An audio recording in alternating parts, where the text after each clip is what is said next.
Hello and welcome to another exciting edition of the Brattlecast with the owner and operator of the Brattle bookshop in Boston, which is a legendary spot. Might as well be on the Freedom Trail, although it's not, right? Officially. It's not officially, but actually we're going to be talking about my lectures and promos.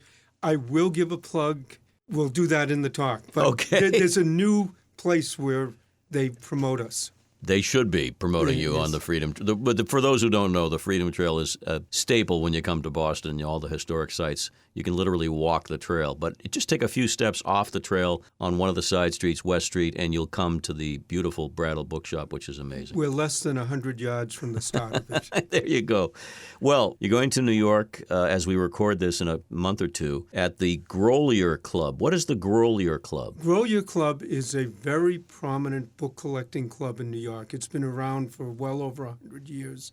I'm actually speaking there October 5th at 6 o'clock. And I do a lot of lectures, and I get out to libraries, historical societies, museums. But I've decided that I can expand it a little, get to New York, or actually I'm doing some for online, but for national groups. And it's a way of just keeping the store out there. One of the things that I definitely feel is the store, my father built it up. I've been doing it now since college, full-time for 50 years, probably since I was born, actually. But it's well known. Everybody says, oh, we all know the Brattle Bookshop. The thing is, I don't have any confidence that if you don't keep promoting and don't keep out there, and it's one of the reasons I do the podcast. It's one of the reasons I do the talks. And there are so many businesses that I've seen over the years that are incredibly well known. But new people come to the city, new people come in, and unless you're constantly out there, well, they don't you know. are the voice and the face of it, and you've got a great staff as well. But you have done what your dad did. You became a personality. You are a personality in this town. You and I have done so many live radio shows on the biggest station in Boston, and people know you. And you sort of have to keep at it organically to reach people, and that makes a difference. Well, absolutely. And like I say, I've seen so many businesses that are well known. They go out of business or they stop a year or two down the line. You go, who? What? Yes. I mean, new students are moving in all the time. Sure. A lot of our business since the pandemic has been tourists, and the average age is 30 to 40 years younger than they were. The one thing I'll mention that did come out, and I will promote this, and if you're in Boston, you're a citizen, or you're a tourist, the Prudential opened their new viewing deck. Oh, yes. And it's fabulous. I went Saturday, but the reason I went wasn't just to see the view. It's when you walk in on the first floor, there's a little video of different sites. Our outside stands are one of the sites. You get up to the upper floors, and in there they have a round sound place. We're in that, and then we're featured in some of the places to go and visit. And this is something that the Prudential, when they put this together, they just asked us, do you mind if we come and film? We didn't reach to them. They recognized the importance of the store in the Boston chain of history and all the things that happen culturally. One of the things that's really cool about what we do here is talk about all the things going on in the store. But it's a bookstore in an age of digital everything.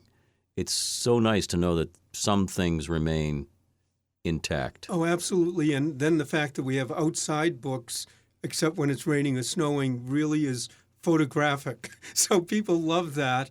Another thing that I'm sure I'll do a podcast on, there's an upcoming movie called The Holdovers that's going to open in October with Paul Giamatti. We talked about Paul Giamatti coming into the store, right? Right, but he was there because they filmed a scene at the store. I saw a preview for the film. It really looks great. It really looks like a lot of fun. The only problem with the preview is they didn't show the scene at the store. But I forgive him.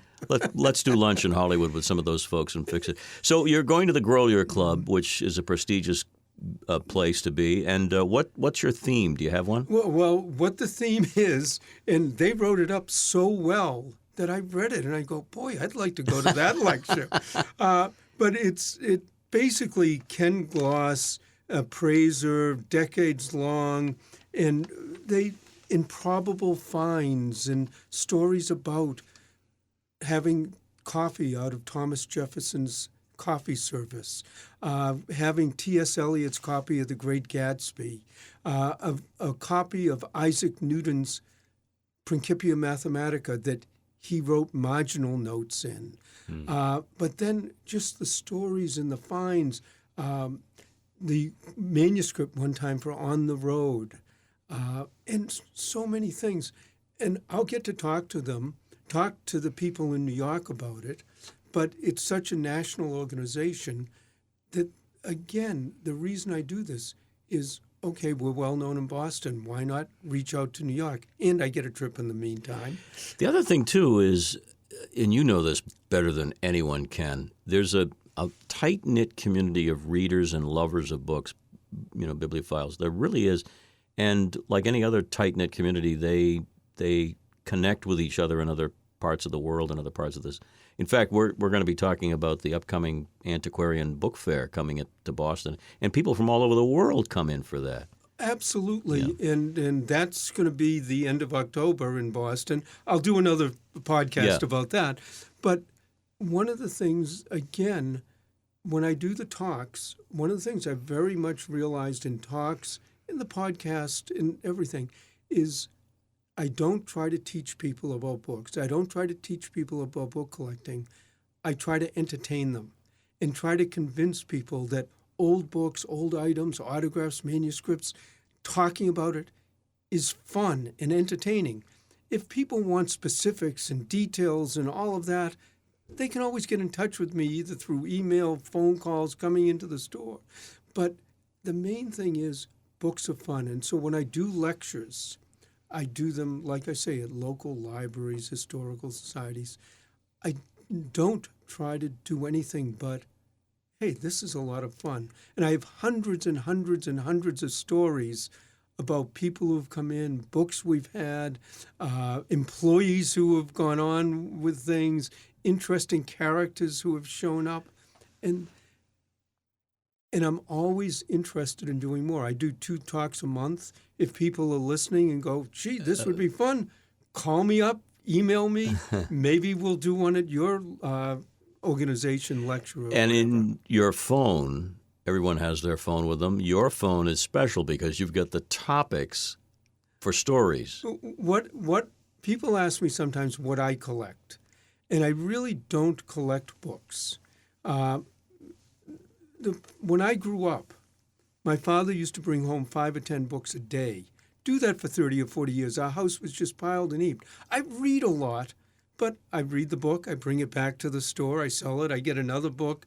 And I think a lot of my collecting is every day I'm going out to houses and estates. Today I bought about 500 books on New Hampshire and New England. Yesterday, we were at a minister's library and bought about 4,000 books. So I get my collecting in, but then they go out, then something else comes in. But what I do is if something interesting happens in any one of these days, scenes, whatever, I write down a word, I write down a phrase. Sometimes it's as long as a sentence.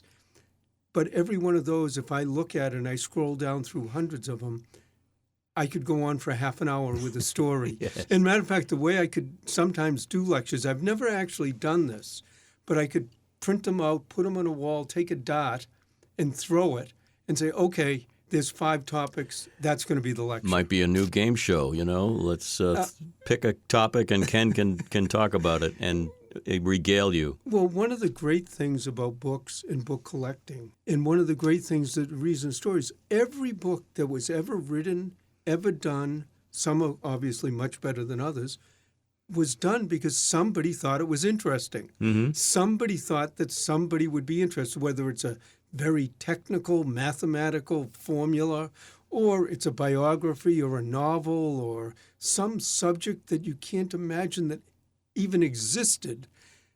Somebody was interested. So you can almost pick up any book, anytime, anywhere, and start talking about it.